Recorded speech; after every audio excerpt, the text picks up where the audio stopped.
are you? I'm good. I'm sorry I'm late. That's all right. We having fun though. Well, I am now, but I'm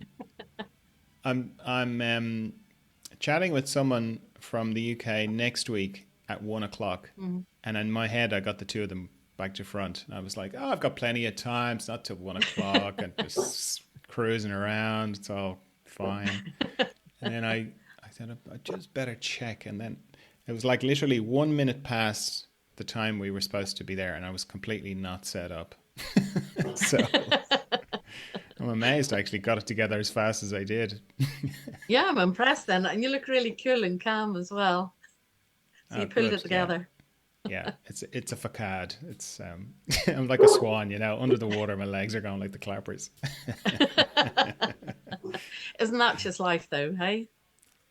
Well, it's my life at the minute. All right. Now, if you're listening, I'm talking to Ange Bell in the UK. It is Ange. It's not Angie. No, it's Ange. Ange, yeah. What part of the UK are you in? We moved last summer, so we're in Suffolk, a little place called Halesworth. Oh, okay. Well, that So sounds nice. yeah, I don't know the UK that well, but it sounds it nice. is. It's Suffolk. lovely It's got a nice ring countryside. to it. We traded in the beach for the countryside, so it's good. Loving Ah, it. okay.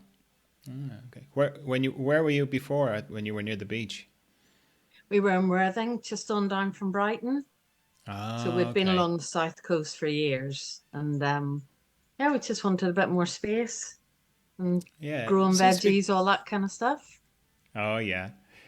Seems to be quite the art scene down that kind of Brighton, that kind of coast at the moment. Is that right, or am I just talking to You know a what? few people? I was always told it was, but I never really managed to tap into it. Ah, Um, okay. yeah, so yeah, it didn't kind of work for me, and I think Instagram does what I need an art community to do. Yeah, right. Yeah. But you're from Antrim here in Ireland Yeah, originally, aren't yeah, you? Yeah. that's right, just up the road from you. Yeah, long road. I'm down in Kerry. That'd be a long road. You can't get a longer road actually in Ireland, can you? Where's Actually, Antrim? Which true. one is that? Is that? I can't place it now. That's the one up the top, kind It of is up the top. Yeah, that's what I Belfast. thought. Yeah, yeah. Yeah, yeah. It's on top of Belfast. Yeah.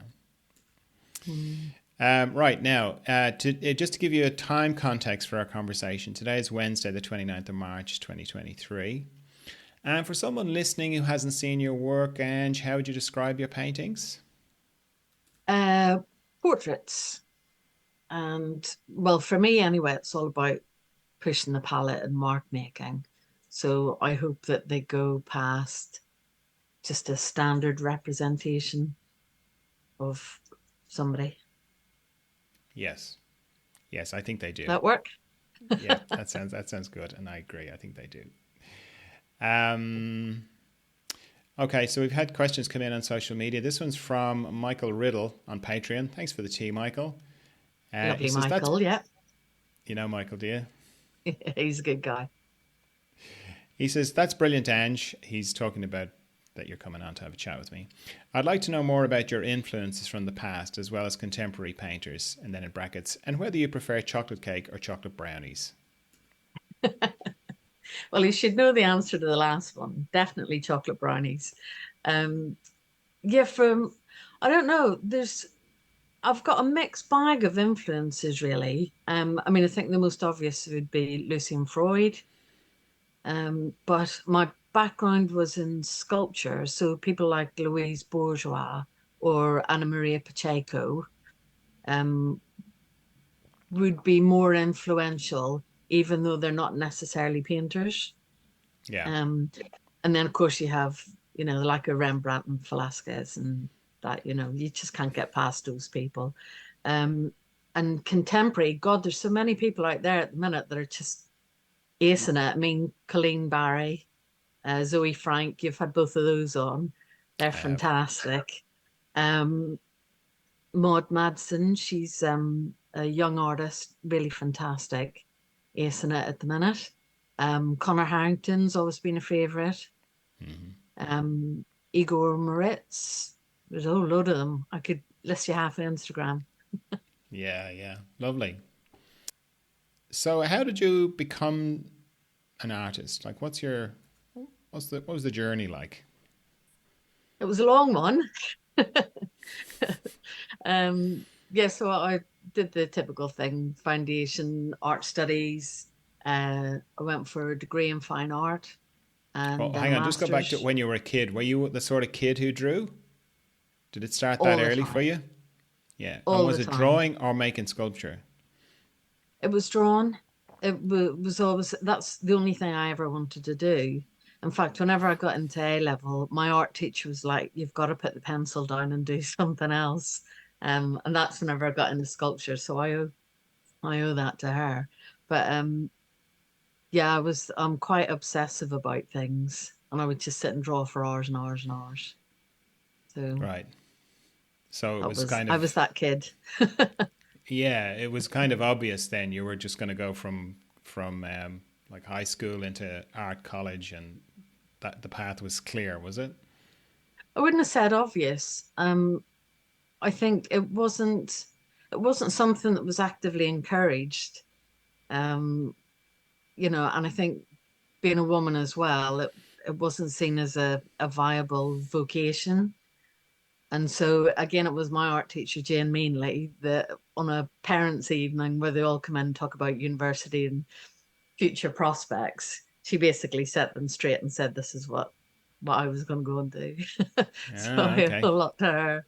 And I think I think my parents just surrendered to it because somebody else that was more knowledgeable about the area said that I should go for it. So yeah, I went, Right. did that. I mean, it's not a career with loads of prospects, is it? So I think any parent's always a bit nervous whenever you say, "I'm going to be an artist." Yeah. Yeah, You it's know? like I think for uh it's equivalent to sort of the I'm going to be in a band.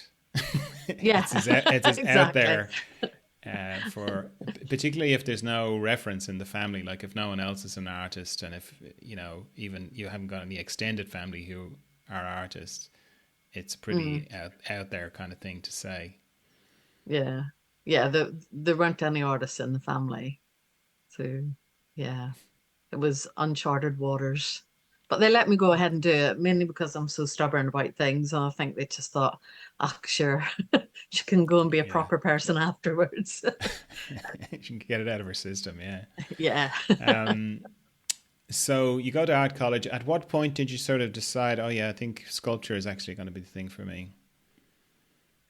I think I just enjoyed the challenge of actually making something, bringing something into being that wasn't sitting in a room before. Um, and yeah, that came from A level onwards, and I just loved it, and I loved working with different materials and exploring things a bit more. To me, painting seemed a bit static. Yeah. Printmaking, not interested. Fashion, definitely not. And graphics, you have to be really neat and considered. So I think the direction I was going to go became quite clear early on. And what was your preference like for materials? Were you like metal sculpture, stone? I don't know. Um, What? I kind of leant more towards wood, and then I discovered foam because it was a lot easier to carve. You didn't have to break so much of a sweat. So polyurethane foam and casting things. Um, but yeah, the sculpture that I spent most of my time working on was polyurethane foam. No, the builders use it to squirt round tubes, round pipes, Yeah, that's what I was so it thinking. expands. Yeah. So So yeah, I how do you worked with sculpt that. with that? It was really it's quite the opposite of what I'm doing now. It was really experimental. So there are different ways you can squirt it out, get it to attach to things, or adding different liquids to it to kind of change the shape. But basically, the shape. that you end up with. It's a bit like cloud busting because you have to work with what you've then got. And Hmm. so I used to paint all these little pieces from imagination. Um, and I ended up doing that mostly in the masters. I'd chosen the course because it had a massive big studio, and I ended up working on pieces the size of your little fingernail to the size of your hand was as big as I got. With the foam. Yeah, yeah. So I Wow. just devoted all my time to that.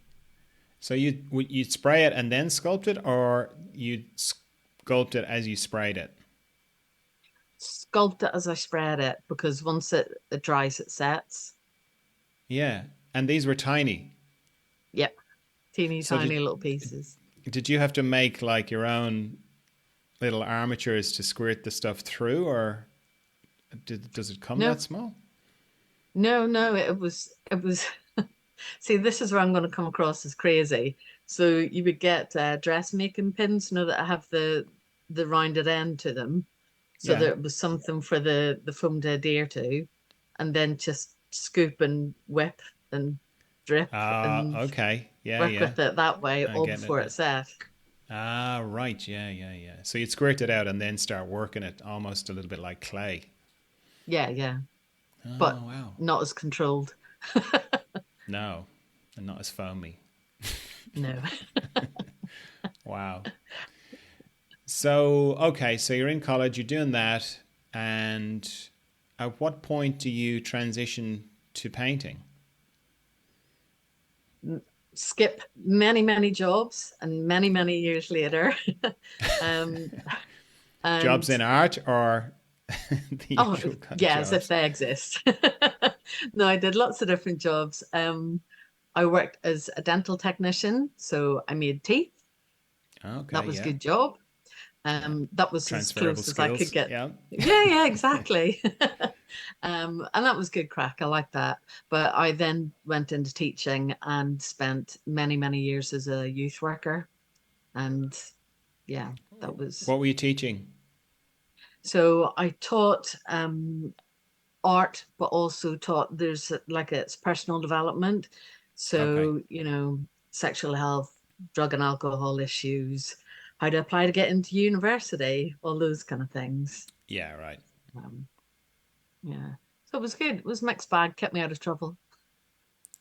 Yeah, yeah. And yeah, so it wasn't until years after that, then, whenever my son started primary school, that I ended up uh, working part time and obviously having a bit of free time.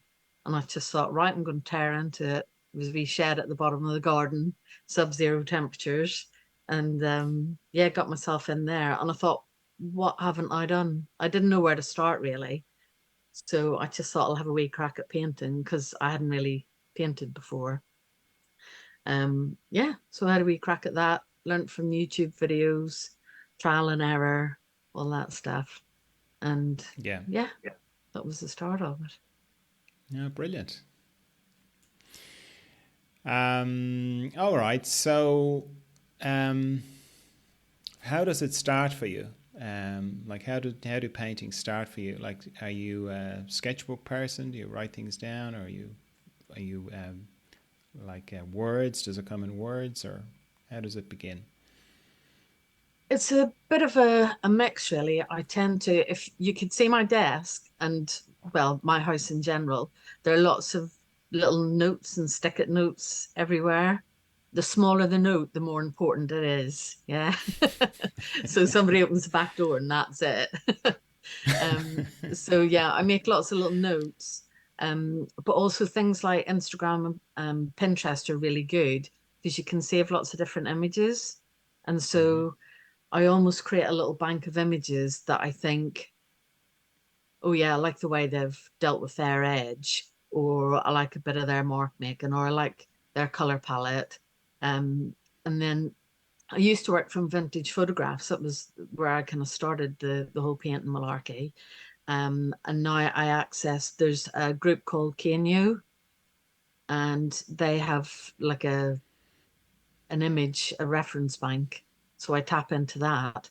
That's why you see quite few of the same images creeping up on Instagram. But it's great. Been perfect for me. All right. What can you explain what it is a little bit more? So all the cool kids take photographs of themselves, post it on the Continual group have a link on Telegram, the app. Yeah. And so there are just hundreds and thousands of photographs to pick and work from. And if you put your image on there, you're basically given the okay for artists to work from it. So it's been brilliant Wow. for me. How do you Yeah. spell that? Uh, well, Telegram app and then Caneo, Caneyo. Okay, so you can only get to it through Telegram, is it? Yeah, for the reference library. Yeah, All yeah. right. So if you're listening But and you don't know what Telegram is, it's like WhatsApp, but more mm, secure and not owned by Meta. no, one of the few. Which is kind of the same thing, isn't it? More secure and not owned by Meta. They're interchangeable. Oh, that's brilliant. I've already forgotten how you spell that. Can you say it again? Caneyo. You CEYO. can find them on Brilliant. Instagram. Yeah. Okay, very good. Um, so you you'll see like when you're saying about writing down the on the post-it notes. Mm. What sort of things are you writing down? Like, are you making little sketches, or are you writing down little instructions, a painting of this person with this thing, Oh, just or little notes, little words like layers, edges, or I'll be doing things like, oh, wouldn't it be really good just to, what would it look like if I actually just scratched half a face off? Or, thinking of other little things. What about grids? So you'll often find things um, in the paintings that are maybe a bit more subtle than the paint. This is where screens don't really help so much. But you'll see things like grids starting to appear, and that's whenever I've written a note saying experiment with grids. okay. So it's mostly um, what Vincent Desiderio would call the technical kind of narrative. It's more like I'm going to try Mm. this way, or as you say, grids, or Yeah, these are the kind of notes you're making for yourself. It's not like yeah. I want to make a portrait about sorrow, or I want to make a portrait about happiness, or it's not that. No, Okay. I'll leave that to somebody Um, else. and then in terms of the choosing the subject to go with the technical narrative that you want to explore, Mm. how does that happen? I mean, I used to work with vintage photographs, so I collected those anyway, and they were a good starting point because, yeah, they were mine.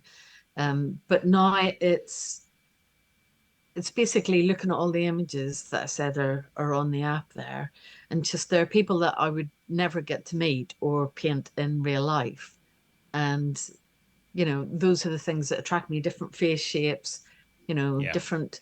They're really good because lots of them are artists anyway. They're really good whenever people say, "Oh, could you give me something with moody light?" And then you get like 20 different images of, different lighting conditions and that. So Yeah, it's yeah. I just respond to those. There's just something about a particular image and you think, yeah, that could work. That could be interesting. Yeah, right. Do you ever work from life at all? I've tried with my kids. Maybe that's the first problem there, children. But yeah, I try and work from life, but I don't know. I find it hard painting people that I know. Right. Especially friends and family. You kind of,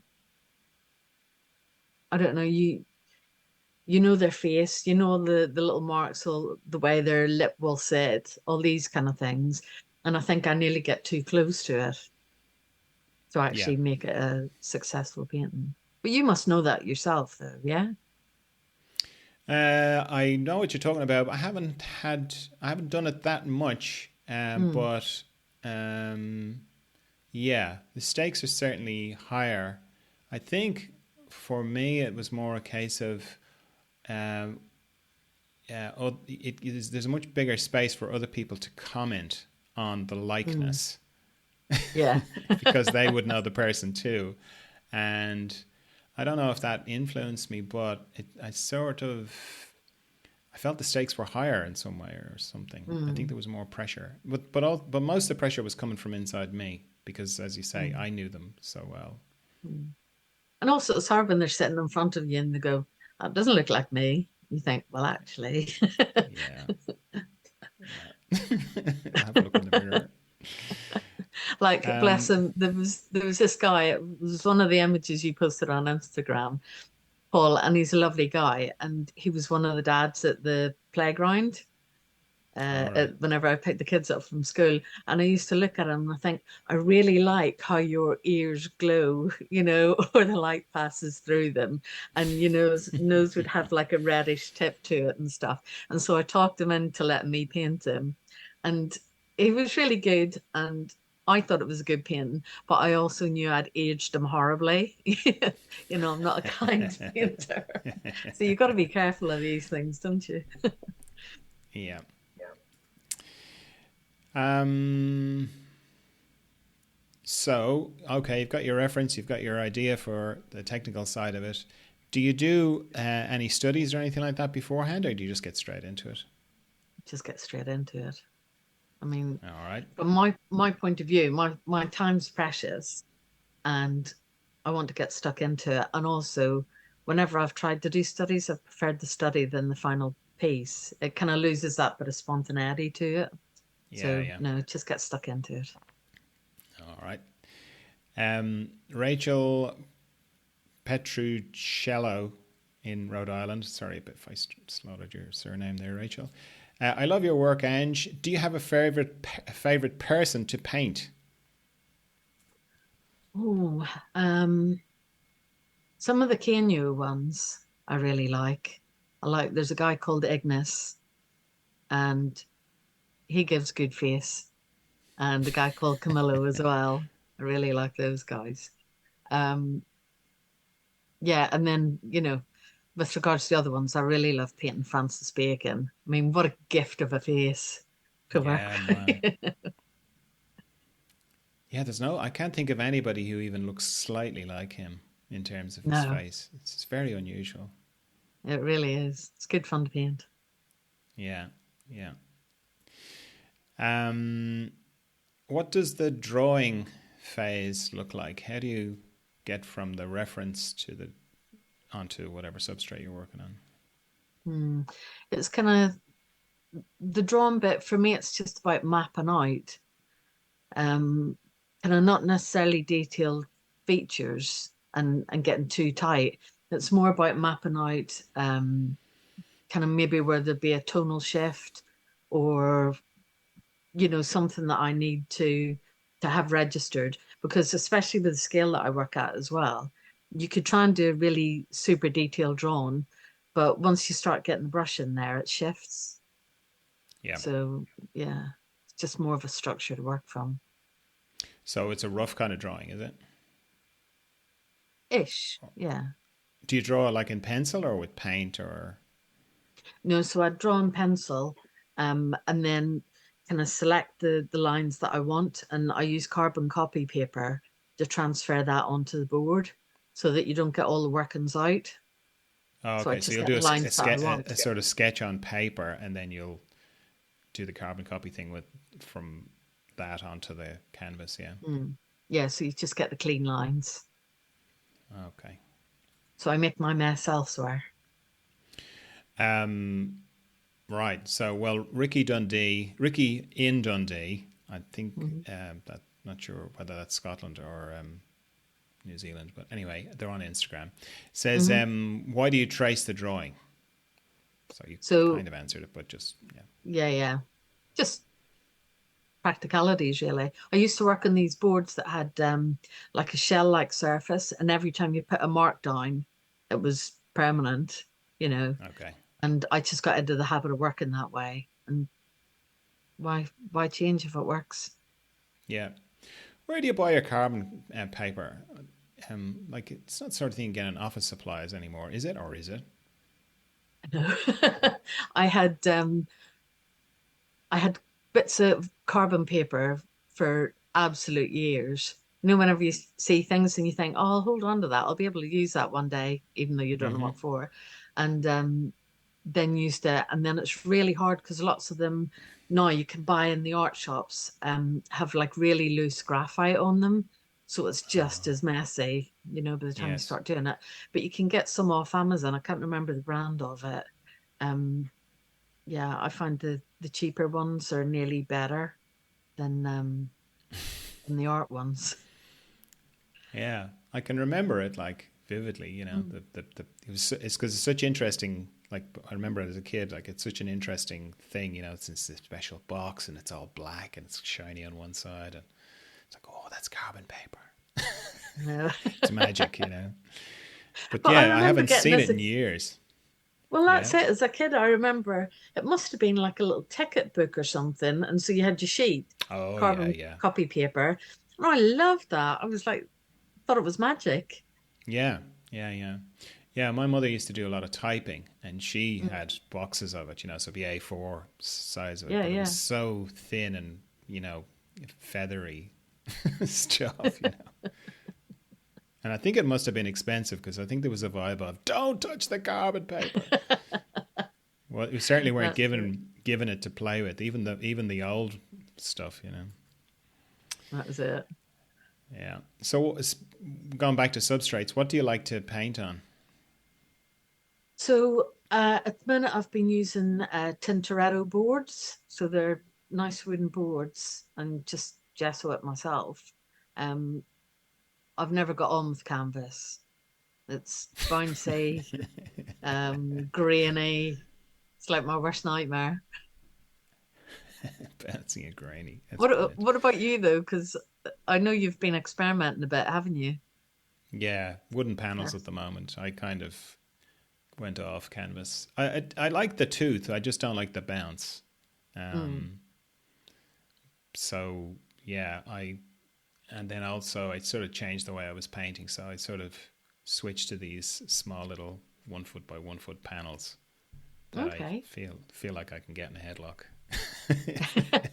If things get out of hand, I can overpower them. When those Tintoretto boards are they you that's a company, is it, or is it a type of board? I'm not familiar with that. I get them from Great Art Supplies, and it's just one of the brands that they have. Okay, and is that the little small ones that you? Yeah, so they're the same boards from the teeny tiny ones, the Okay, 5 by 10 centimeters, right up to yeah, the larger pieces. yeah, okay. Francine Krieg, in the Netherlands, former podcast guest, episode 248, if you're looking for it, says, Angela, I love your work and happy to have one of your beautiful little portraits. What's the idea behind the thick piece of wood you paint on instead of a flat piece? And what size brushes do you work with since they are so little? I will keep following your work. Oh, So that's yeah, kind. yeah. Um, What's the thick piece of wood she's talking about? yeah, so that's the Tintoretto That's the Tintoretto panels. board. Yeah, Yeah, and I think you can get you can get a whole range. But I ended up, especially with exhibiting as well, you have to get everything framed. And I just thought, actually, it's really nice that people don't have to go and get things framed, that the work can stand on its own. I yeah, think the deeper board gives it a bit more of a presence. yeah, Um, so that was the thinking behind it, especially the little block ones as well, because you can just set those out yeah, rather yeah. than having to frame Do them and that. do you paint the edges as well, or do you leave the wood exposed? Just leave the wood exposed. It is what it Yeah, is. yeah. I like that as well, and I think like I I've always liked sculpture, and I've always liked three-dimensional objects, and I think Mm. if you're kind of that way inclined, that kind of what you're talking about, the fact of it being Mm. an object in itself, I think it appeals to you. Yeah, yeah. And then brushes, wasn't it? Well, My brushes range from 5.0, 5.3, and then a 1. That's usually what I work with on a painting. And I can go a little bigger, maybe up to a 2, but usually nothing beyond that. So they're little miniatures. Yeah. Um, I, how does that relate to the 000? Is it they're smaller than those? Is it? God, yeah, I think,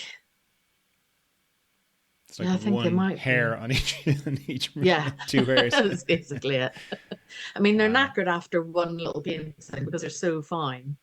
Yeah, yeah. Yeah. Where do you get them? They're pro art. Pro Art. That's the brand, is it? Yeah, yeah. So you can Hmm. get those anywhere. But yeah, they're good wee brushes. I've never really got on with oil brushes. They're a bit too scratchy. I like the little soft ones. Yeah, okay. The like the hog's hair kind of ones. Yeah, they're too rough. Yeah. Esther Cawley in the UK says, "Where do you buy your gorgeous little panels from, and how do you go about priming or prepping them ahead of each painting?" So I think yeah, covered the first bit. Great art supplies, Tintoretto panels. Hopefully they see this. Chuck a few my way. I Yeah, think that's three yeah, times I mentioned it now, isn't yeah. Get you'll be an ambassador before the end of the podcast. Yeah. it? Yeah. Oh, I hate prepping panels. It's one of my least favorite parts. But yeah, I use the Liquitex heavy gesso and prime them up. Sand, prime, all that stuff. Do you sand by hand or do you have a little machine? Oh, I just do it by hand. Yeah. Do you are you going for a perfectly flat surface or do you like to get a bit of texture into your gesso? I like to get it as smooth as possible, really, because Right. I end up working back into the paint so much, and you know, subtraction's a big part of it, and the manipulation of the paint, and the Yeah. smoother surface allows you to do that a bit more. Yeah. Very good. I'm guessing you don't do a grisaille phase, but maybe you do. So I'm asking anyway. No, no. I think, I really admire people that do the grisaille and, you know, paint and repaint and layer and add another layer and then the varnish it. But to me, that just seems like too laborious a process. Yeah. I like things to be a bit fresh, bit spontaneous. Yeah. Yeah. Yeah. Esther Colley again says, "I'm intrigued by the way you paint. It feels as though each of your portraits you apply a particular approach. Some of them are experimental and some are more expressive of the subject. I love all your approaches, but can you talk a little on how you approach a portrait?" I think it goes back to the little notes. So there are things that I see and that I like and that I register and that I want to push. I mean, I think the last main body of work that I produced, it was all about edges and layers. That was it. I just had a thing stuck in the studio wall, edges and layers. That was it. That was the theme. Yeah, And if that was a show, that's the name of the show, Edges and yeah. Layers. Yeah.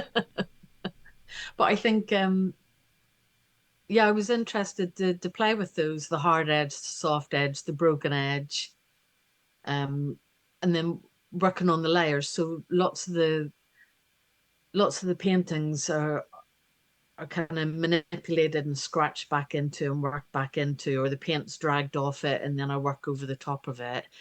And I think playing about with those different combinations.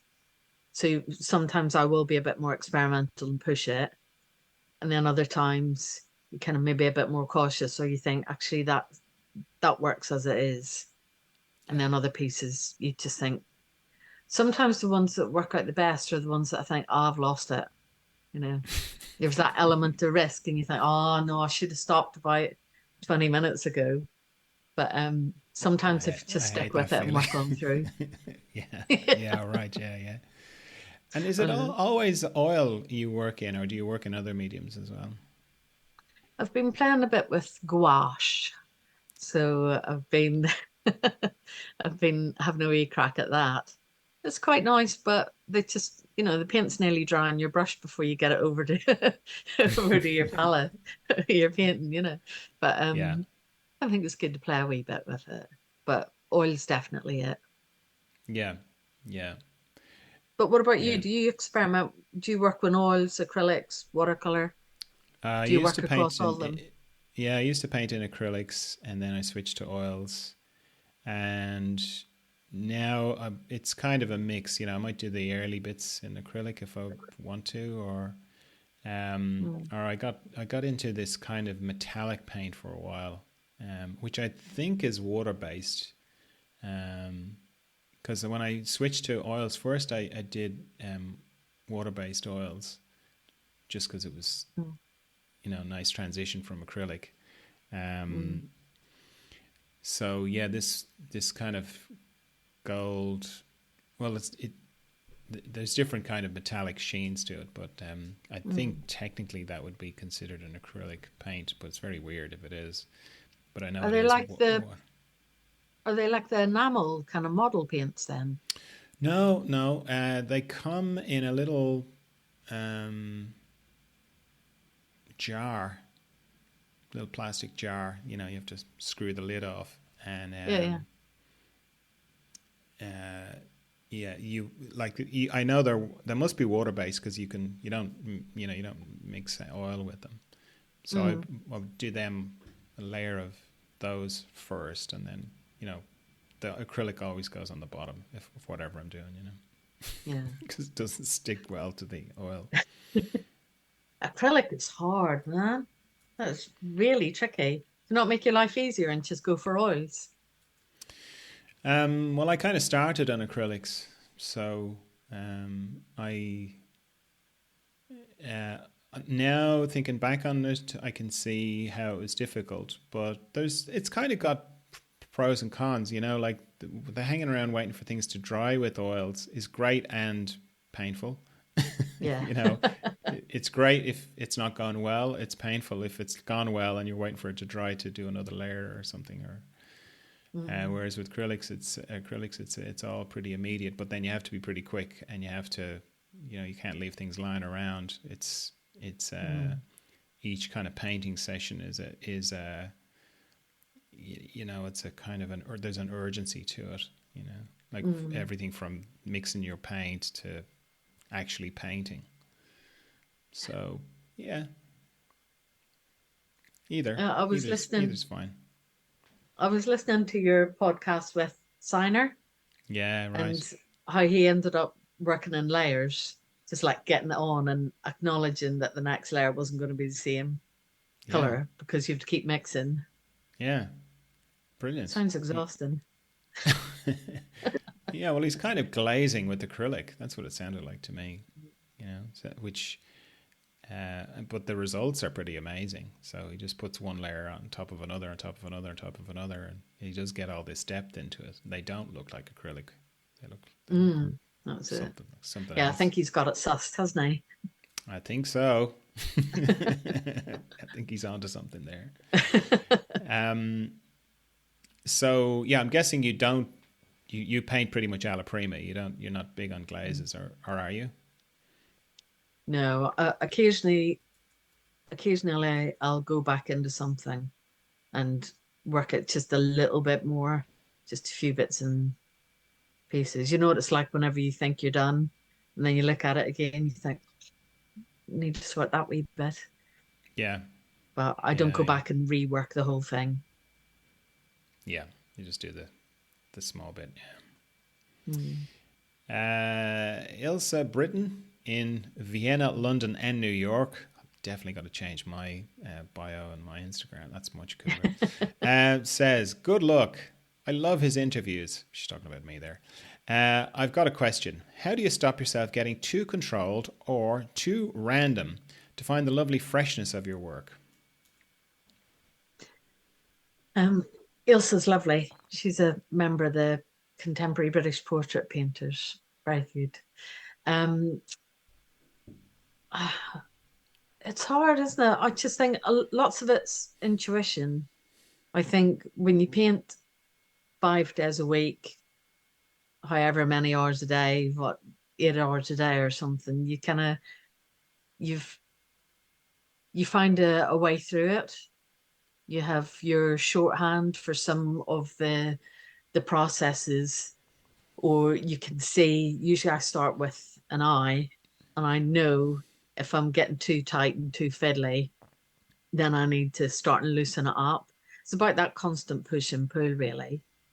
I don't, I'm not interested in photorealistic work, coming from me anyway. But yeah, I think it's just that it's the hours you put in, isn't it? Yeah. So do you use the eye as like a barometer for how you're painting that day? Yeah. Lots of times I'll finish the eye and I'll think, maybe I'll just give up. Give up on this um, painting or give up on this painting life?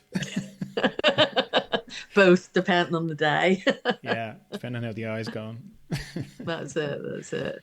And then often, sometimes if I just push on past that and think, well, I'm just going to throw everything at this one, then and stop being precious about it, then sometimes it can work. Other times it gets a nice little wipe down, It'll wipe down. little refresh. Yeah. Um, Ilsa also says, "What's your?" Oh no, this is a question from somebody else, but I forgot to put their name there. Sorry. What's your relationship to color, and how do you choose your color palette in your process? Um,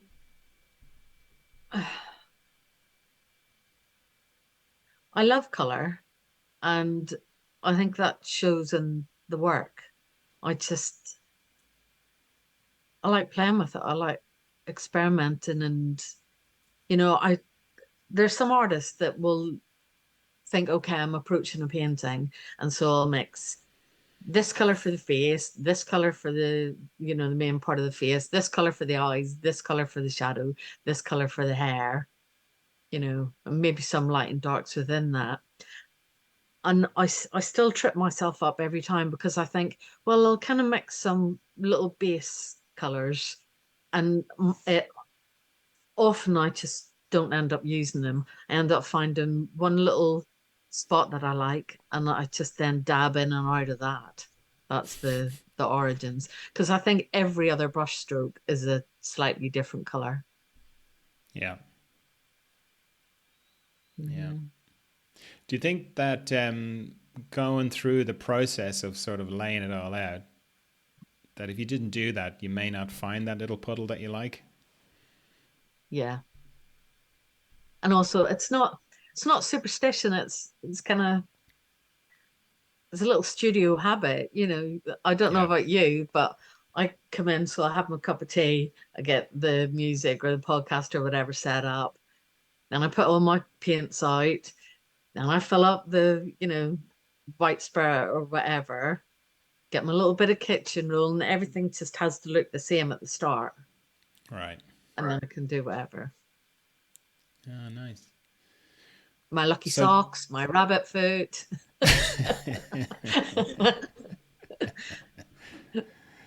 No, don't go that um, far. do you have a? Does your is your color palette always the same though? Do you always have the same paints there that you start from? More or less, yeah. I kind of. Do you want me to run you through? Yeah.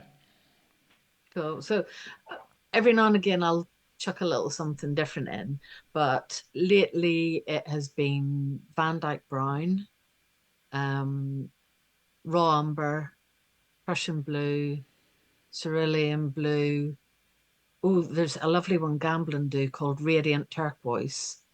and I got a little freebie tube of it, and it's lovely. It's a very pale greeny blue, and it's lovely Mm. just to pop in for the skin tones, um, kind of Caucasian skin tones. Um, what else we got? Alizarin crimson, little cad red, yellow ochre, cad yellow, lemon yellow. Oh, there's quite a lot actually. Buff titanium and titanium white. And then every now and again I'll just throw something else in. But yeah, that's how it's evolved. So no black. No, Okay. I think it Yeah. kind of. I'm not a purist, but for me, it's more fun to mix those darker shadows, Yeah, yeah. darker areas. Yeah. What about you? Do you use black? I do, yeah. I like yeah, ivory black. I find lamp black is too Mm. fat. Mm. It's too, I don't know, just something about it. And I like Payne's grey as well as a sort of an intermediary. Mm. Um, I don't know, for bringing things down a bit. Mm. Some of the black and white ones, well, I say black and white, they're really three colors, but I use Mars black. It's quite nice. Oh yeah, yeah. I Not think too I, forceful, but it can hold its own. yeah, yeah, yeah. Do you have a particular medium you like to use? A medium mix? No, No. no. Only use a bit of white spirit. Occasionally just clean my brush a bit. And that's it. Wow, because like if you had said, "Oh yeah, I do a combination of I either do oils or I do watercolors," I wouldn't have been surprised because some of your work just has a very translucent watercolory kind of look to it. So then when you said you Mm. didn't, I thought, okay, well there must be like a lot of medium here or a lot of. How do you get the transparency? Scraping back and working into. Ah, Um, okay. and often, I mean, color leaves a bit of a residue usually on the surface. Hmm. And if you get just the right amount, that's like safe cracking. But if you get the right amount of white spirit on your cloth, just as you're wiping, going, this is rubbish, and then stop, sometimes it Yeah. works. Right. Yeah. So you're working back when the paint is still wet, or do you come back and sand things as well? No, I work when it's still wet. Just when it's still wet. Yeah. Wow. Okay. That's even harder. That's even more Yeah, skillful. I'm even more impressed now, and I was pretty impressed before we bless you. started. I just think there's no fun in it if you're not torturing yourself away that. Yeah. Wow. Um. So you mentioned your very teeny tiny brushes. Do you have other brush shapes or makes that you particularly like? Um, I went through a little phase where I'd kind of use the square brush, but yeah, the flat brush, but no, it just doesn't work for me. It's just round tip all the way. Okay. Um, what kind of palette do you have, or do you like to work on? I'm really bad. I hate tidying up. I clean up after my kids. I clean up after the dog. I keep my house in order. And when it comes to my palette, I use the wax tear off sheets. Okay. Yeah. I'm done with cleaning.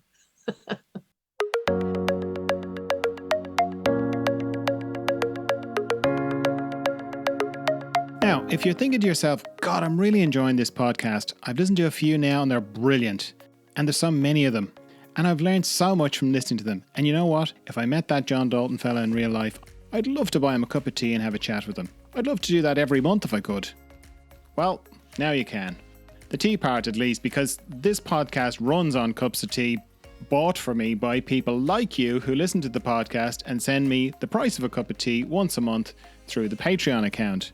That's patreon.com/John Dalton, gently does it, all one word. And if you're one of those people who already send me cups of tea through Patreon, thanks a million. The tea is lovely and I really appreciate it. Now, the great thing is that if you can't afford to send me the price of a cup of tea or you don't want to, that's fine. You still get exactly the same podcast for free. It's sort of an honour system where the people who can afford it and want to pay for the people who can't or don't want to. So it's all lovely.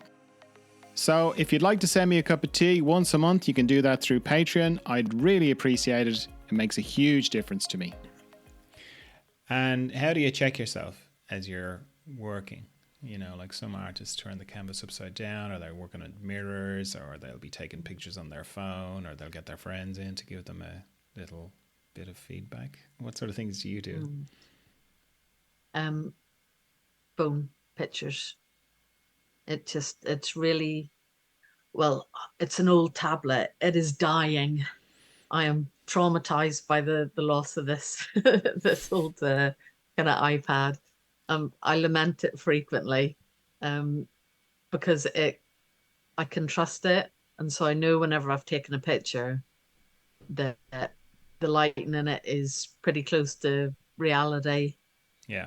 That, you know, yeah, whenever I look at that, if I take a picture, go and get a cup of tea, come back to it, and I can go, that's the bit that's wrong. Yeah, right. So, not on your phone. No, no. The reason I ask is like often people like take pictures on their phone because the smallness of the image in some way helps with highlighting what's working, what's not working. But I imagine if you're looking at it on an iPad, that's a bigger image, so that wouldn't happen as much. But it's still working for you.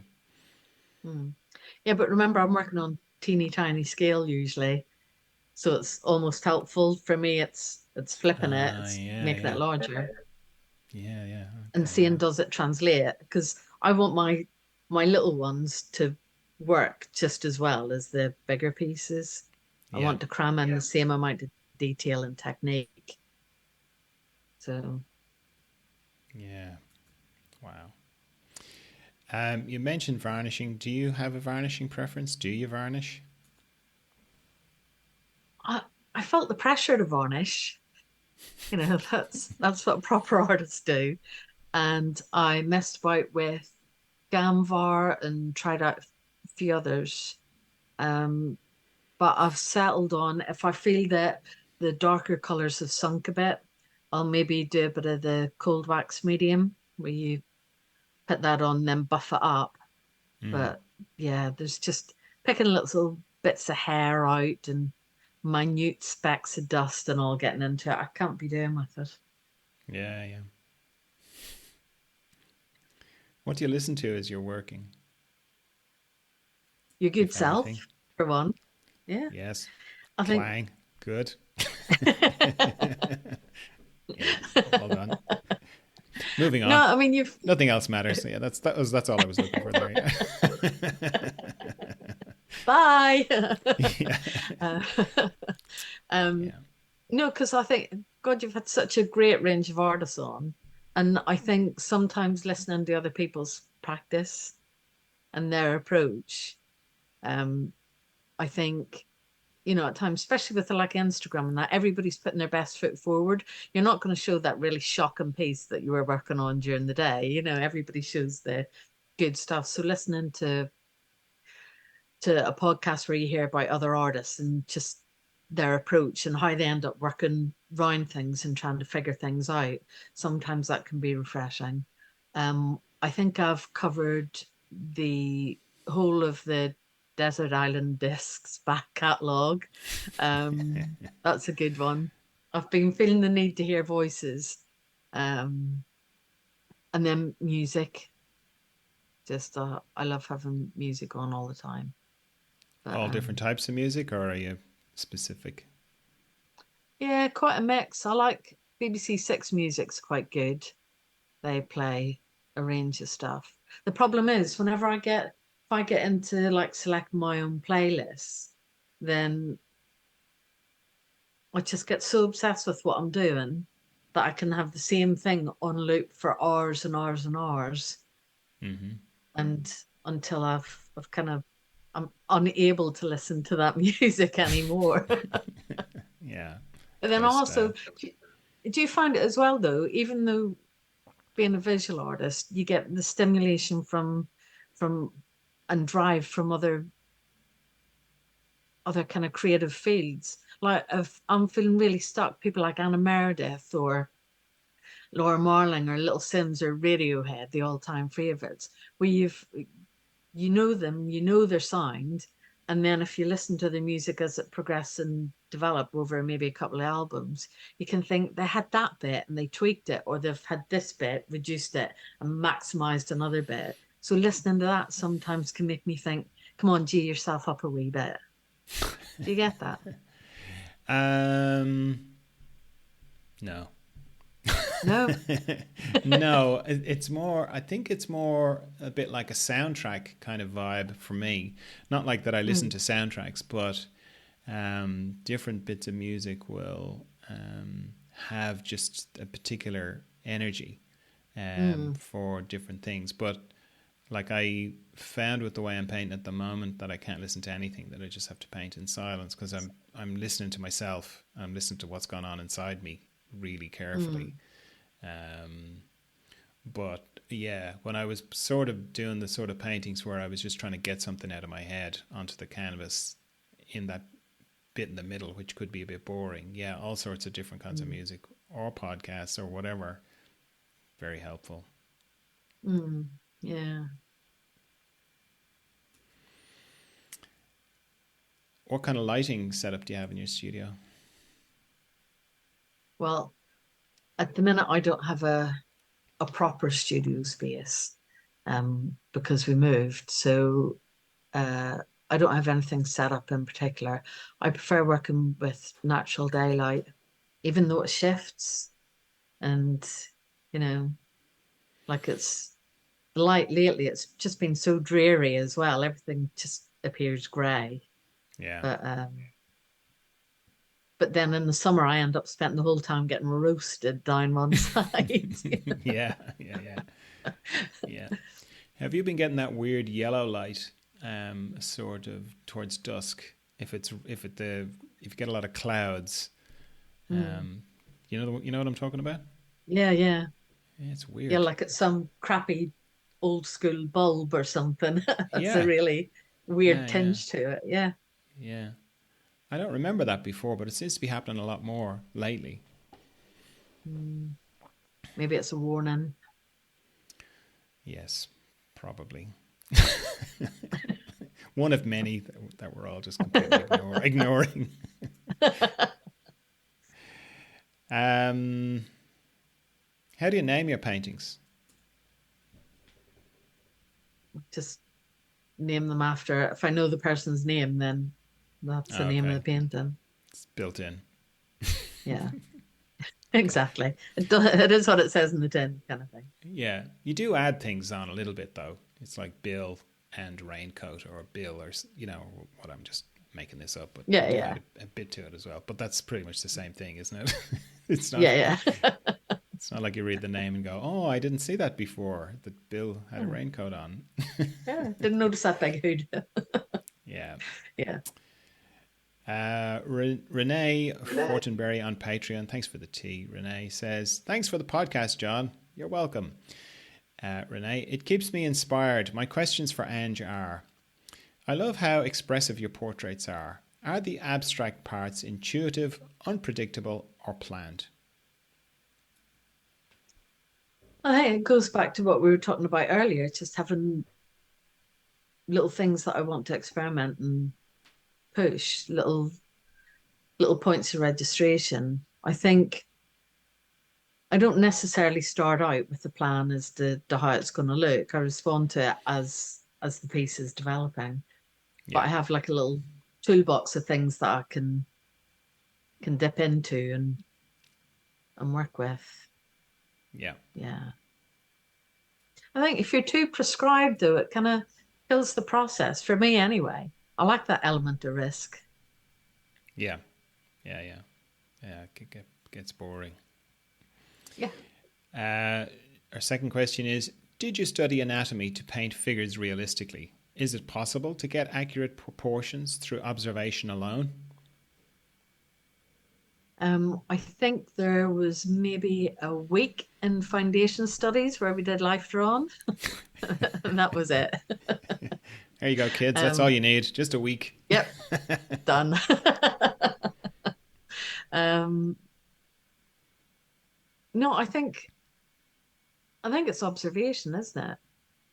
You kind of, I don't know, maybe it's just me, but I'm never really switching off. So I'm noticing how things look, how things balance, how an eyelid will sit. All these things kind of get registered. And so even if I don't necessarily have pencil or paintbrush in my hand, it doesn't mean that I'm not looking and taking heed of how things are. And I Yeah. think I mean, for others it might be useful then to translate that into a drawing on the spot. But for me, I kind of record all these little bits of information and they just all get stashed there. So it's like building up an understanding. Yeah. Yeah, it's kind of two parts, Um, isn't it, really? Like what you're saying, like hoovering up mm, visual things. that's it. And then that's one part of it, really necessary part of it, and a very helpful part to know about, particularly if you can't get to actually, if you can't get into your studio through time commitments. That Mm, that often people get, there can be a frustration can come in, but it's like no, you're actually working on your art all the time because you're looking, you're training mm, your eye to notice. But then the other half of it is connecting your eye to your hand, so that that's a it can useful thing. Yeah. it can come out.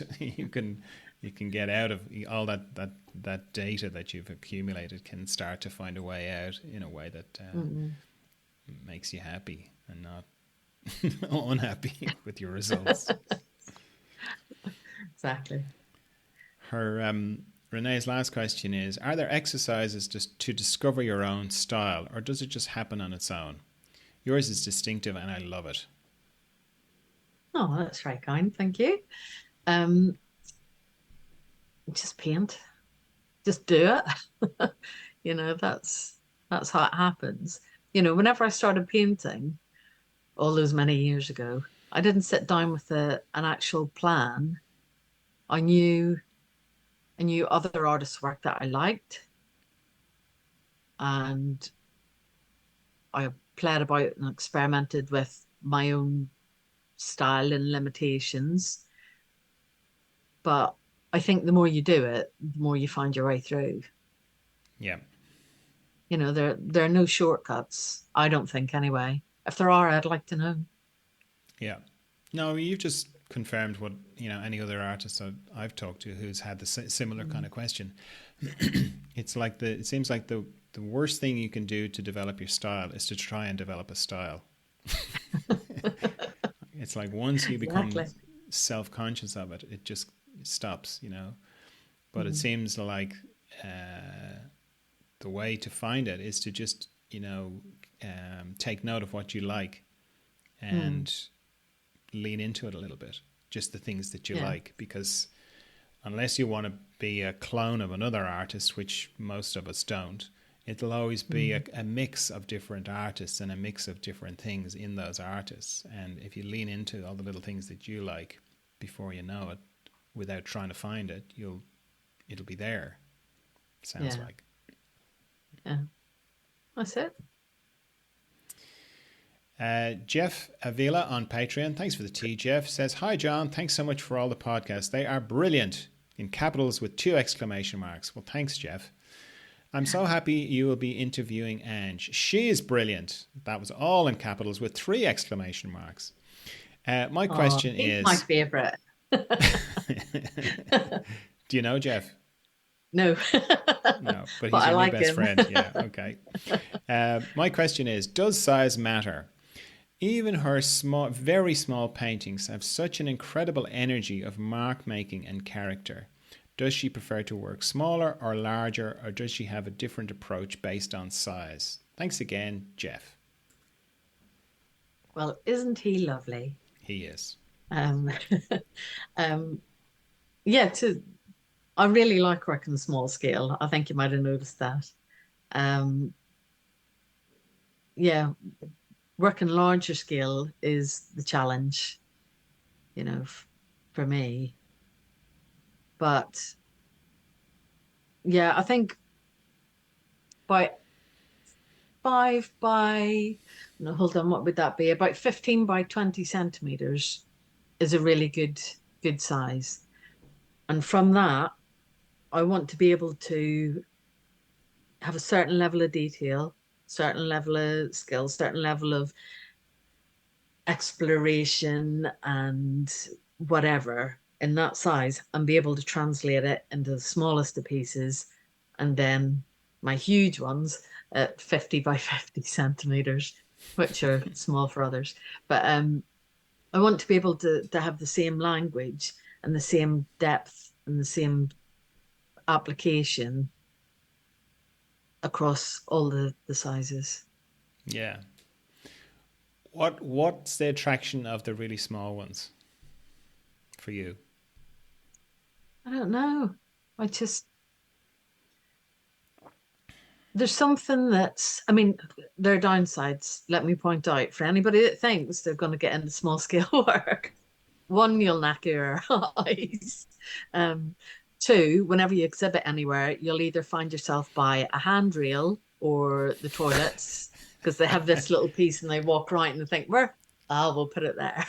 Yeah, yeah. um, but I hadn't thought of that. for me, there's something about being able to have a really small scale piece and make somebody cross the room to go and look at it. And for me, that is a challenge, and I'm up for that challenge. Yeah. Did you like small things when you were a kid, like little models or miniature things? Yeah, Yeah, I me do. too. I really like small things like that. So you're like, even like what's amazing about your work is that uh, without the context, the size context, Mm. beside them, you'd never know they were so small because they look like big paintings. So that's amazing. But then to discover that they're small, it just makes them even more special to me, anyway.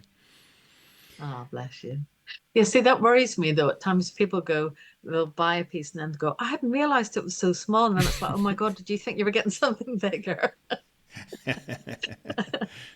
Yeah, I put it beside the door. Um, so, do you have to change gears, like in terms of equipment, for when you're doing something bigger? Then, Not so much. I maybe use some slightly bigger brushes, but I still like to torture myself. I'll still have the 5.0, right? okay, all right.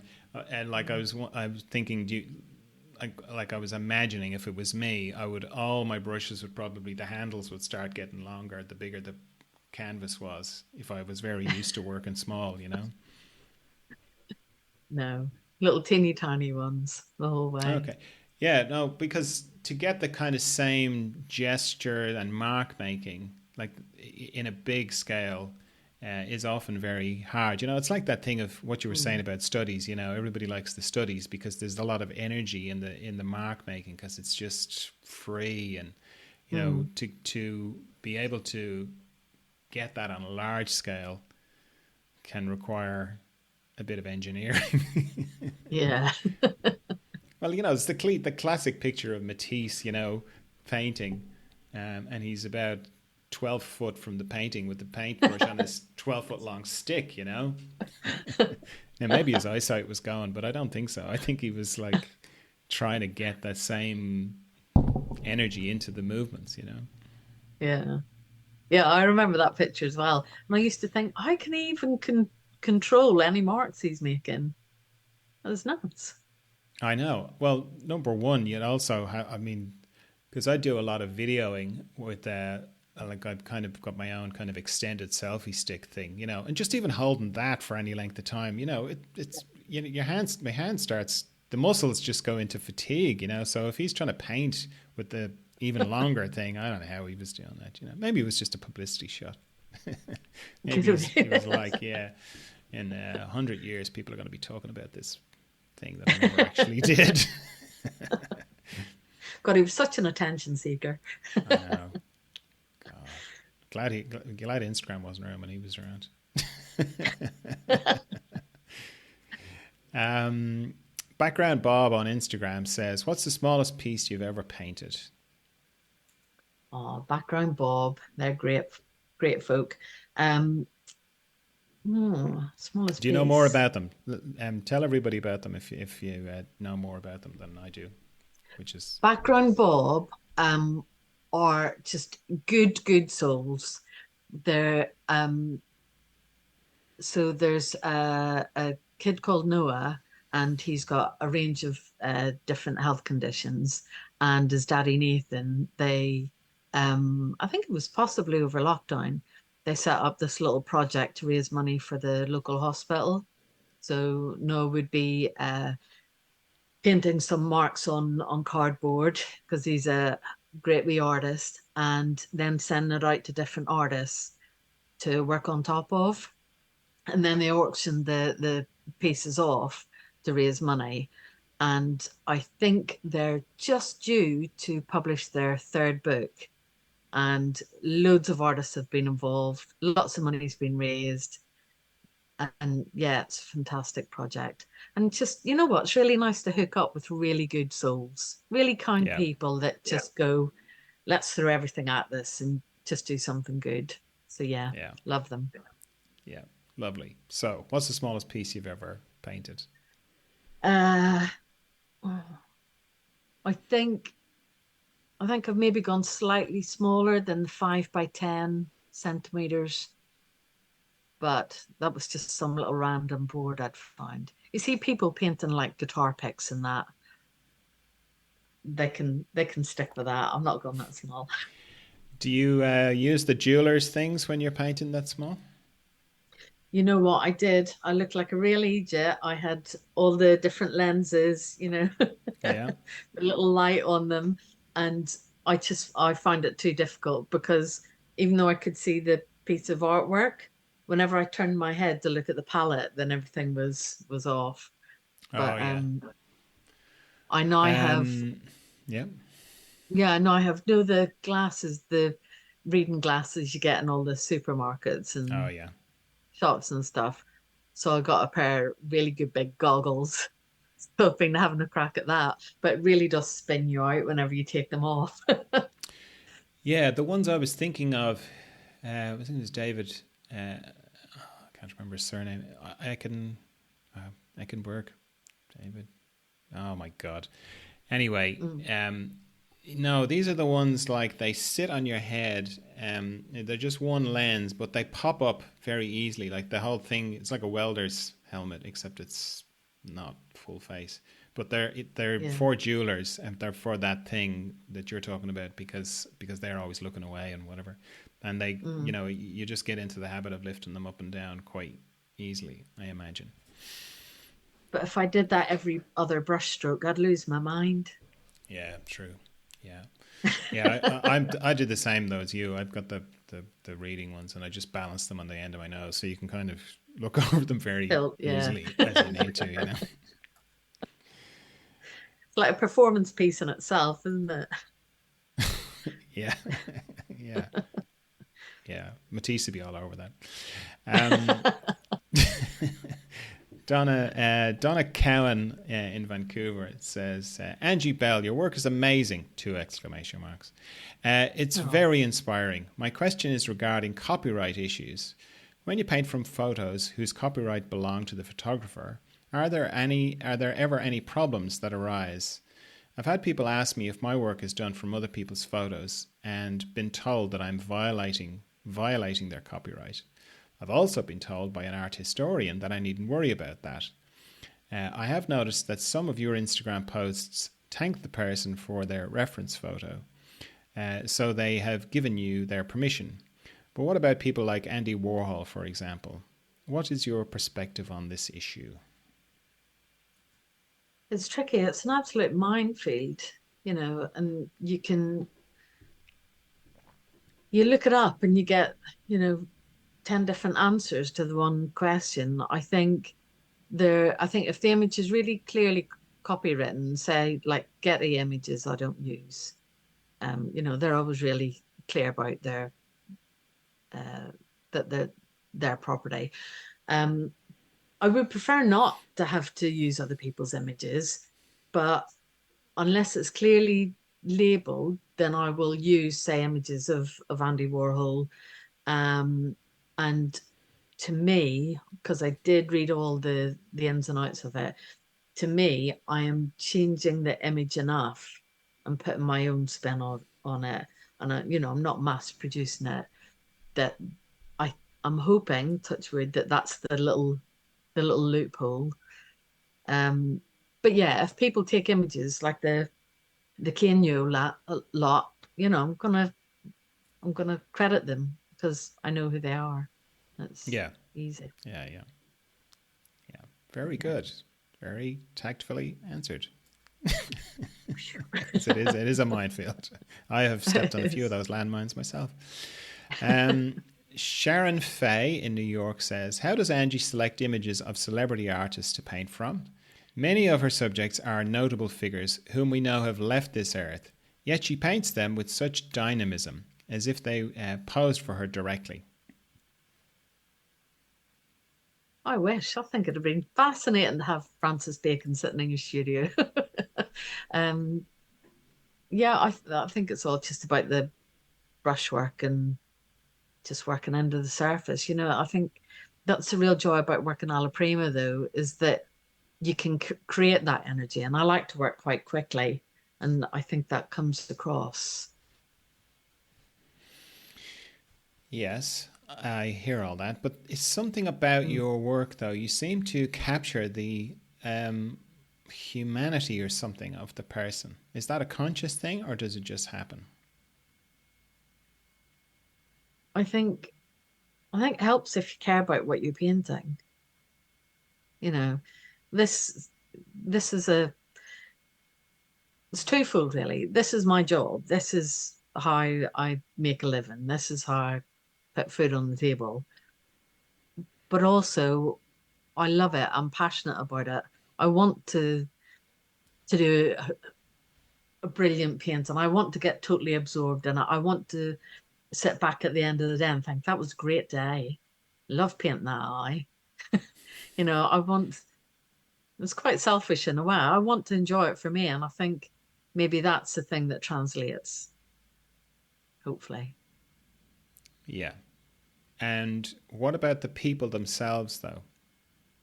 Do you feel, apart from the structure of their face and what they look like on the Mm. surface, like people like Andy Warhol, Francis Bacon, and the other people, they all seem to have that same quality of that you just maybe like them. Yeah.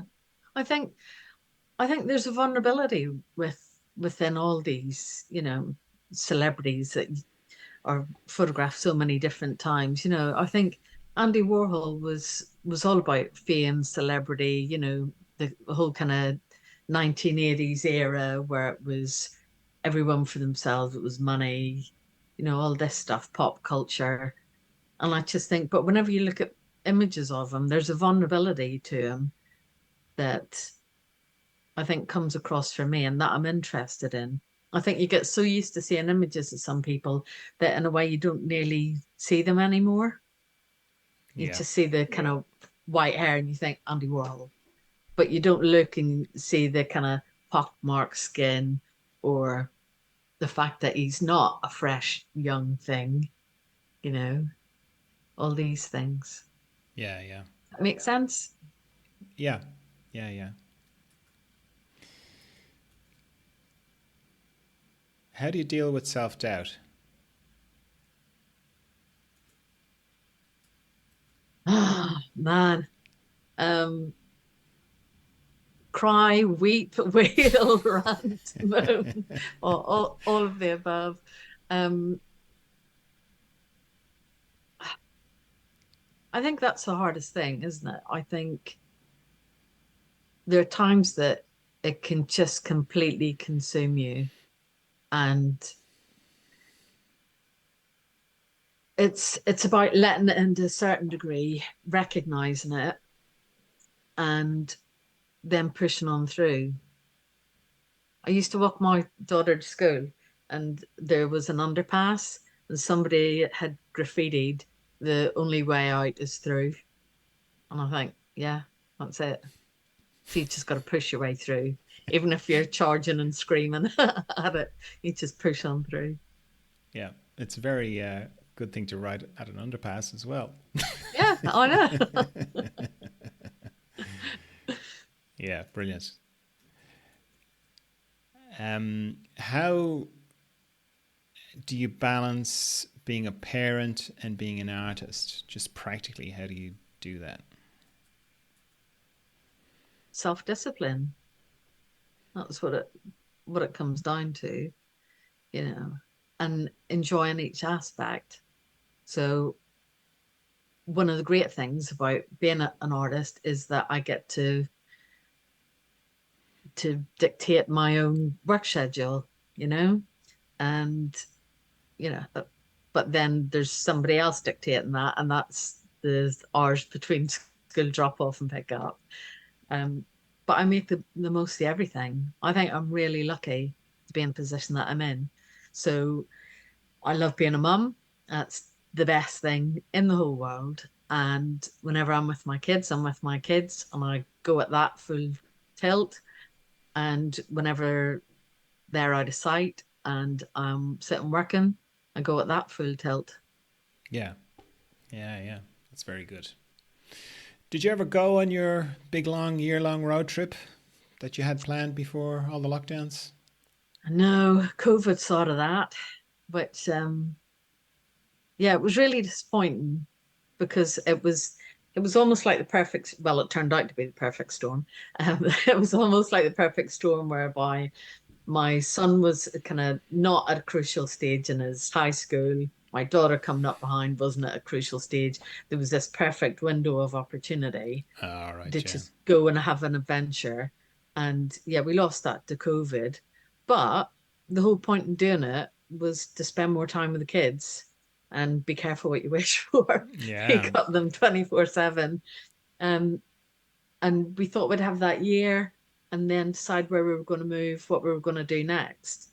And so we missed the fun travel bit, but we still did the what next thing. And that was moving to the countryside, step yeah, out our right. doors, and we're in fields and, you know, 20 minutes down the road, we've got the beach, we've got a garden to grow food, can go out on our bikes, walk the dogs, all this kind of stuff. So it's, you lose some things and you gain other things. Swings and roundabouts, that's the way it works.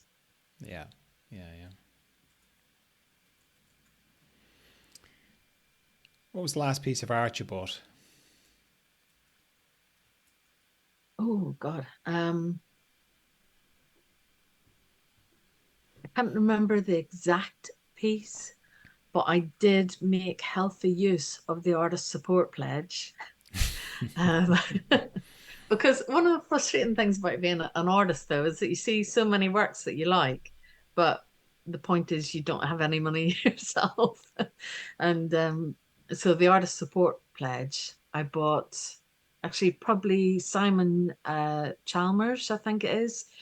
He makes these little sculptures of, you know, the little electrical boxes you see in the streets or by the roadsides, recycling, clothes banks, all these kind of things. He makes these little sculptures. They're great. So I bought one of those. Julie Green, uh, James Haig, Tom Down. In fact, at one point, I had to start intercepting the post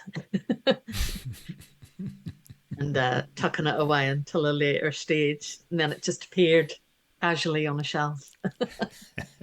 But yeah, no, that was a real treat to be able to buy some people's work. Yeah. This is my desert island question. So you're on a desert Mm. island.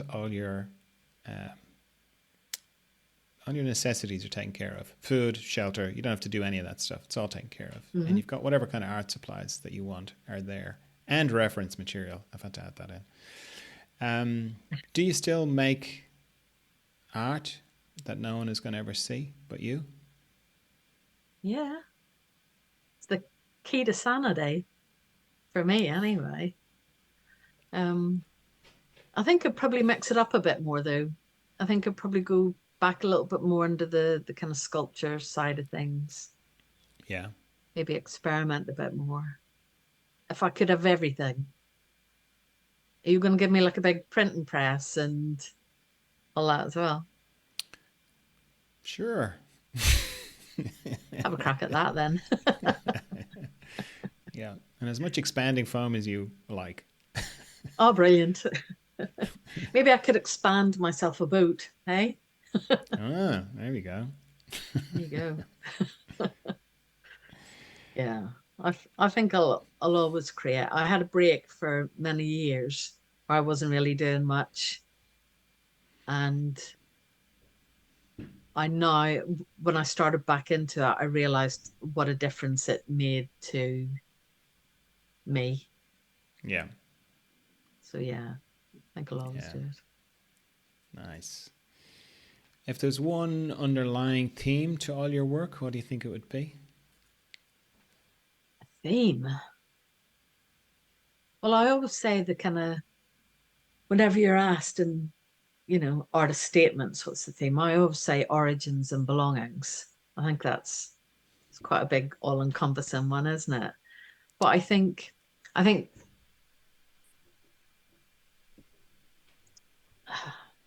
I think with portraiture, it's about being seen and valued. And to me, I think that's at the core of it all, really. It's the core of life. It's the core of art. Yeah. Yeah, lovely. Being seen and valued. That's beautiful. Mm. Parsons People in Raleigh in North Carolina says, I'm curious about how long, excuse me, I'm curious about how long into your career did it take till the yeses outweighed the nos? Um, it all depends on who you're asking, doesn't it? um, I think I don't know. It's always up and down. I think the whole thing about Instagram and stuff as well is that I feel really bad sometimes going, yeah, I got into this because I know other people are going to be disappointed. And then some of those people contact you and go, yeah, I've gone for this and I didn't get in. It's just like, well, there's such and such coming up. And you find out they're only applying for one thing a year. Hmm. You increase your odds the more you apply for, I think. Yeah. Yeah, I mean, there was one year where I just had a whole string of no's. And I thought, I'm not doing anything different. And then I thought, maybe that's a problem. um, but yeah, I just got a whole string of no's. And it's just like, oh, all right then. That was money well spent. Um, I don't know. Sometimes it works, sometimes it doesn't. I think I've had a good run lately, and I feel really lucky.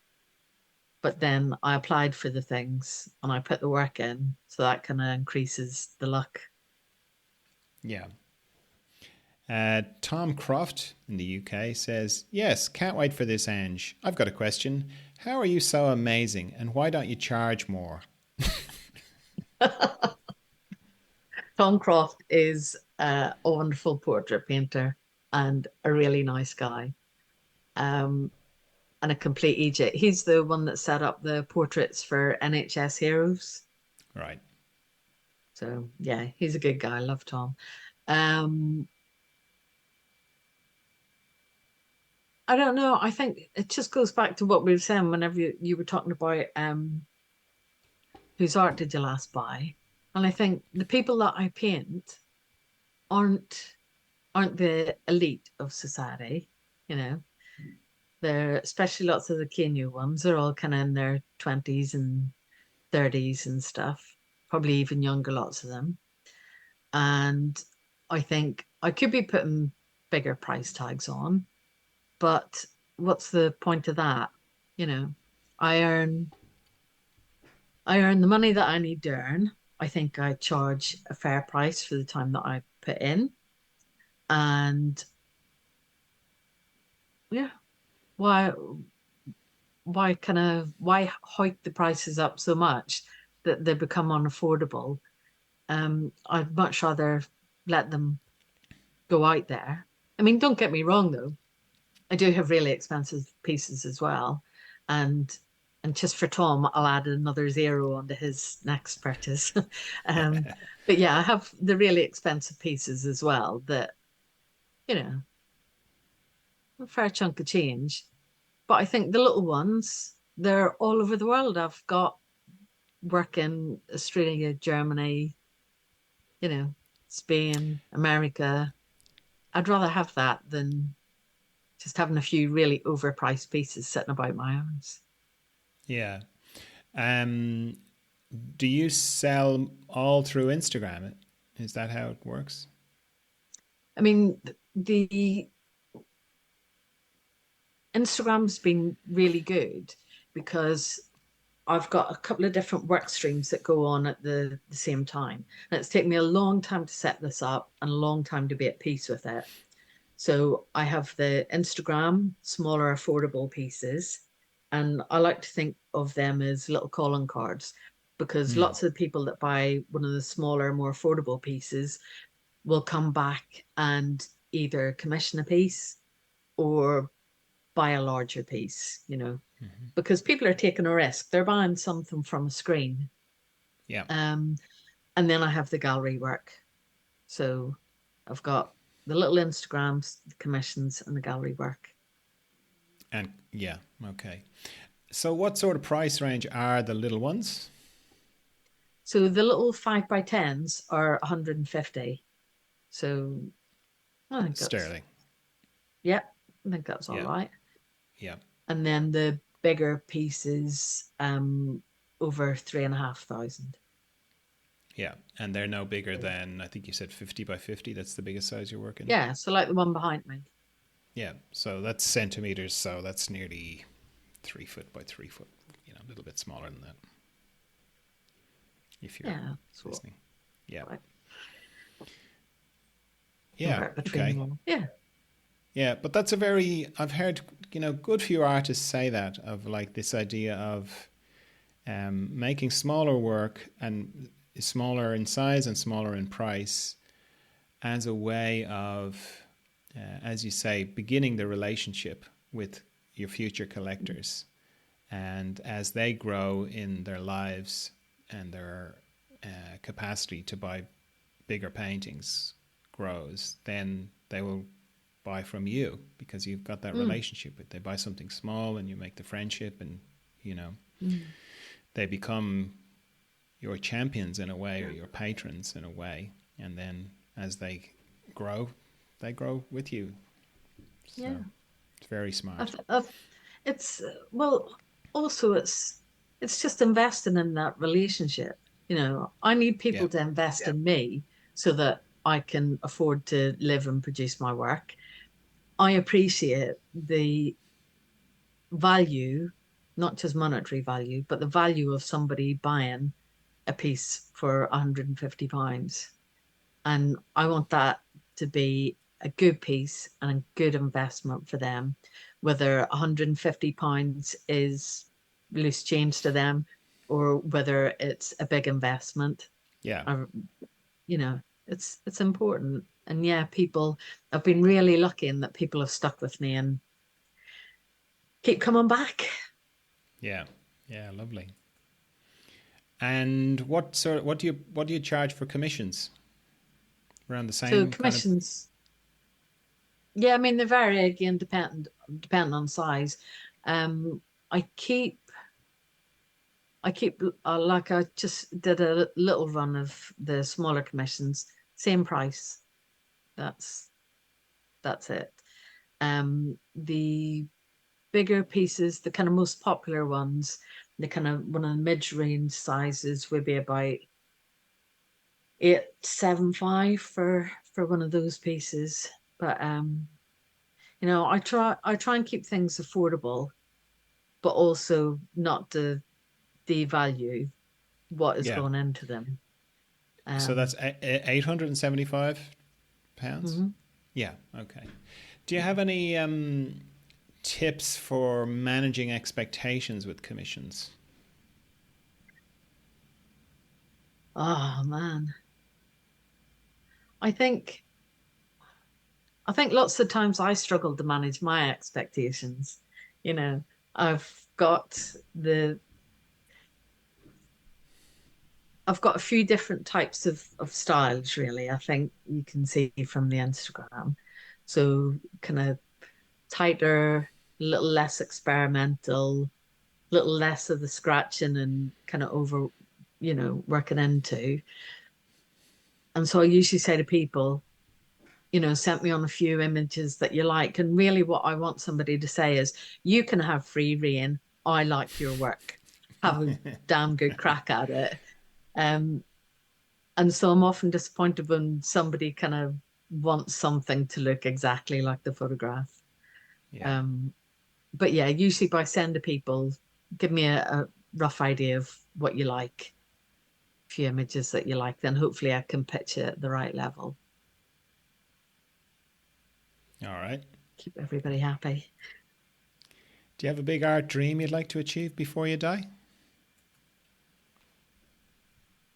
Well, I hope it's not going to be anytime soon, but I I didn't know we were on like a tight time schedule. Uh I don't know. I think it keeps shifting, you know. I think being able to keep making a living's good. I think maybe, I don't know, maybe have shows in different countries. I've been lucky enough to show in America, and I'm kind of linking in with a lovely guy called Ronald, who's just recently opened Space Gallery in Denmark, and I'm going to be showing over there. It's mainly so I can go on holiday really to these places, but put it down as work trips. Yeah. Get the camper van out. Do you still have the Yeah. camper van? Yeah. Oh, we never bought it in the first place. Oh, Honestly, we're okay. such last minute merchants that we were all just like, sure, we'll pick one up like a week or two before we go. Wow. Maybe it's a blessing we weren't actually, you know, on a, Mm. a camper van. Yeah. Very good. Holidays. Very smart. Yeah. Okay, this is my last question. I ask this to everyone who comes on the podcast. If there's one thing you could pass on to future generations, what would it be? Um, nothing, nothing overly exciting. Just show up because otherwise nothing will happen. Say yes. Like saying yes to this is kind of right up there with worst nightmare stuff. But I say yes to things and then figure it out afterwards. And be kind and generous with what you have. That's it. Yeah, very good. So, say it again. Show up, Show up, say say yes, yes, and be kind and be kind and generous. generous. Yeah, very good. Well, that's beautiful. And Good. certainly I received that from you. I really like your paintings. I like them very much, and I like the smallness of them. But I think I like that bit just because I like small things, and the fact Yeah. that they're such beautiful little small things. That's lovely. I think a couple of people have said it, but I really thought that as well. Like that you managed to get a lot into your paintings. And it's very interesting talking to you when you're so focused on the technical narrative side Mm. of things that while all that is going on, or I don't know how you manage to do it, but you do, like, both for the people that are recognizable, like this, like Francis Bacon and Andy Warhol, as we said. But you've got a couple of actors in there as well, and you've got actors in character. And even within all of that, there is this sort of glowing humanity that just pours out of your paintings, and a real, I don't know, it's more than an affection for people. It's almost like a love for people seems to come across, which you haven't mentioned at all, but that's fine. And maybe it's not there. Maybe you hate people. I don't know, but I don't think so. But but I certainly receive that from your paintings, and it's a real gift to be able to infuse your paintings with so much of that. And I think possibly the fact that you are, like, as you say, portraits is your thing. Um, you know, on, I don't know. I can't think of any painters who paint portraits that don't like people. Even I used to think Lucian Freud didn't like people, but the more I kind of learn about him, I talk to people who knew him, I think that maybe he did. He just had a different way of expressing it or something. And maybe it was more about himself, his own kind of inner things that he was working out himself, that's why they, to me, look a bit cold, but certainly yours don't. And I really like as well the way we've been talking about mark making, and yeah, that's true. But there's a sort of explosive creativity that goes on in your kind of paintings. It's sort of there, it's just sort of so palpable. And maybe it is this thing you're talking about trying different styles and trying to keep it interesting for yourself and experimenting for yourself. But I heard you saying it in another interview, and I think it's really true, that if you zoom in on any little part of one of your paintings, you weren't talking about your paintings, you were talking about somebody else. I think it was Connor Harrington you were talking about. If you zoom in on a little part of your painting, any part of your painting, and you just focused on that, you blew it up and you said, okay, that's the painting, it would still just, every square inch is like packed with interest and vitality. That's not easy to do. And you can see it, you can see the tiredness with some artists, particularly on the bigger pieces, where the focal points or the areas of interest are lovely, but then where there's just passages, it gets a bit boring, where they're just like, oh God, I've got to finish this thing now, and the energy went, That's not the case with yours, big or small, and that's one of the leveling things about Instagram, is that they all look like the same size, so they're all under the same microscope in a way, but every bit of yours is full of interest and vitality and energy. And I love painters like you who really kind of show that figurative painting is very much alive and moving forward, and kind of, I can, we could have a chat in another 10 years and you'd be painting similar but different, and you will have moved it forward for yourself. And I think that's a beautiful thing, And it's been lovely to get to know you a little bit and hear what's going on behind the scenes with you and where you're coming from with them. No, it's been absolutely, well, thank you. I was really honored to have been asked. And yeah, it's been nice to hook up with you. And it's really been so lovely from the people that have commented, talking to your good self. There's such lovely feedback. When you're tucked away in the studio with all that self-doubt and everything else that you bring in there with you, it's really nice to have such positive feedback. So thank you. It was really kind of you. No, you're welcome. You're welcome. And what did you say? It's one of your worst fears? Well, yeah. Yeah. That's what I go One, for being in on life, being camera. someone's Two, worst having fear. to talk sense. But it's like whenever you contacted me, I was like, yeah. And then I thought, God, what is it I actually do? So, yeah. No, you did great. All right, so I'll keep in touch with everybody for Zoom tea or whatever. So I'm sure we'll keep in touch. But yeah, we'll say goodbye for now. Lovely. Thanks so much, John. It's been lovely hooking up with you. Thank you. Thank you. Bye. Bye.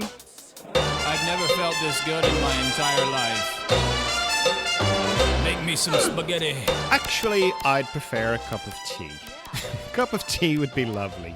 So, yeah, just a little reminder, mainly because every second or third person who becomes a patron has got in touch with me and said, you know what, I've been listening to your podcast for ages and I didn't become a patron, not because I don't have the money, not because I don't think it's great, I just didn't get around to it. So this is a little friendly reminder that if you'd like to be a patron, you'd like to buy me a cup of tea, go to patreon.com/John Dalton, gently does it, all one word, or follow the link in the show notes to become a patron. I would really appreciate it if you could do that, particularly if you've been meaning to and you just haven't got around to it.